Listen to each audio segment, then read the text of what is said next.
Məni öldürməyə gələnlər kimlər idi? Öldürməyə gələnlər və onlara yardım edənlər. Qocayev Rövşən, Haqverdiyev Xəyyam, İbrahimov Çingiz, Xankişiyev Xəzər, Məlikov Rıza, Paşazadə Faiq, Sultanov Ramil, Emin Qasımov, Mehrac Zərbəliyev. Demək, məni öldürməyə çalışan 12 nəfər idi. Onlardan 2 nəfəri İsveç və Fransa sərhədində demək həbs edildi. İsveç hökumətindən bilirsiniz ki, Azərbaycan hakimiyyətinin yaxşı kontaktları olduğuna görə onlar Fransaya deyil, Azərbaycana deportasiya edildilər. Tural Məmmədli və Semur Eyvazov adında şəxs idi. Yəni 11 nəfər Azərbaycanlı, 1 nəfər Gürcüstanlı məni qətl etməkdən ötəri Fransaya gəlmişdi. Mənə hücum olmamışdan qabaq mən onları gördüm. Onlar mənə hücum edəcəklərini zaten hiss edirdim, bilirdim. O vaxtda mən polisdən getmişdim və polisin gəlməyini də gözləyirdim. Nəysə, artıq onlar mənə hücum etmək istəyəndə mən şəhərin mərkəzində idim. Sağa qaçırdım, sola qaçırdım, tramvay xəttini sağa keçirdim, sola keçirdim, tramvay gəlib keçirdim, maşın keçirdi, oyza buyza. Bunlar vaxt itkisi etdilər. Hardasa təqribən 15-20 dəqiqəyə yaxın mən qaçdım. Axırda bunlar mənim arxamızdan polis qışqıranda bunların o polis deməyi fransızcaya bənzəyirdi. Mən elə bildim, düşündüm ki, polis gəldi. Dayandım, arxaya baxanda gördüm ki, polislər bunlar əlində bıçaqlarla. Və şərəfsizcəsinə Rövşən Qocayev, Mehrac Zərbəliyev və özünə o avtoritet deyən, saqqalını boyayan və özünü öz tumuşu ilə həbsxanada asan o əclaf Emin Qasımov mənə zərbələr endirdilər, bıçaq zərbələri endirdilər. Onlar mənim başımı kəsmək istəyirdilər. Allah şükür olsun ki, niyyətlərini çata bilmədilər, mən həyatda qaldım. Və yenidən bu yarımçıq qalmış işi tamamlamaqdan ötəri 2022-ci ilin 12 iyununda Emin Qasımov Xəyyam Haqverdiyevlə mən öldürməyə gələndə Fransanın gömrüyündə yaxalandılar.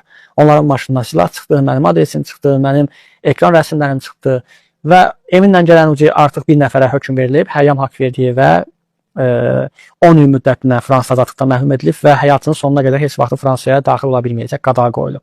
İndi o həbsxanadadır, cəzasını çəksin. İndi isə qalıb bu 9 nəfərin cəzalandırılması, az öncə dediyim kimi 26 may 2026-cı il tarixində, yəni gələn həftə bunlarla bağlı məhkəmə prosesi başlayır. Ən böyük cəzanı alan ömürlük həbs alacaq. Ən kiçik cəza isə bunların arasında 10 il müddətinə həbs cəzası nəzərdə tutulur. Yəni Fransa prokurorluğunun yaydığı məlumatla deyirəm, sizin nəzərinizə çatdırıram. Dünyanın harasında olursunuz olun. Əgər siz kiminsə bir insanın qanunu tökmüsünüzsə, təbii ki, Azərbaycanda, Azərbaycan kimi o banan ölkələrinə çıxmaq şərtilə bir insanın qanunu tökmüsünüzsə, ona görə cəzalandırılacaqsınız. Özə Fransa kimi bir ölkədə, Fransa kimi bir yerdə. Məhkəmənin qərarında Xəyyam Haqverdiyevlə bağlı məhkəmə qərarında bildirilir ki, Məhəmməd Mirzəliyev SOCAR haqqında, SOCAR rəhbərliyi haqqında, Azərbaycan hakimiyyəti haqqında dediyi ifadələrə görə, sözlərə görə onunla bağlı fətva verilib, öldürmək istəyirlər, öldürməyə çalışıblar. Bu məhkəmənin qərarında deyilir ha. Bu da o deməkdir ki, ay İlham Əliyev, sən bir zamanlar nə demişdin Fransa mediasında? Gəlin izləyək. Cənab Prezident, sonuncu sual. Sərhədsiz Reportyorlar Təşkilatı sizə müraciət edərək Azərbaycan bloqeri Məhəmməd Mirzəliyə qarşı hədələrə və zorakılığa son qoymağa çağırır. O, Fransada qaçqın kimi yaşayır. Mart ayında burada ona şiddətli hücum edilib, bıçaq xəsarəti alıb. Sualım belədir. Sərhədsiz Reportyorlar Təşkilatının rəyinə görə siz həmin şəxsləri susturmaq məqsədi ilə xaricə insanlar göndərirsiniz. Avropada, o cümlədən Fransada yüzlərlə insan yaşayır və onların Azərbaycanda gördüyümüz işlər xoşlarına gəlmir. Onlar Fransada, başqa ölkələrdə yaşayırlar və heç kəs onlara toxunmur. Əgər sizin ölkədə yaşayan insanla bağlı hadisə baş verirsə, bunun araşdırılması məhz sizin ölkənizin hüquq mühafizə orqanlarının işidir. Azərbaycanı bu məsələdə günahlandırmaq qeyri-hökumət təşkilatının işi deyil. Sizin istintaqçıların bıçaqla xəsarət yetirmə halı ilə bağlı kifayət qədər sübutları varmı? Siz həmin şəxslə hər hansı əlaqənin olduğunu rədd edirsiniz? Tamamilə belədir.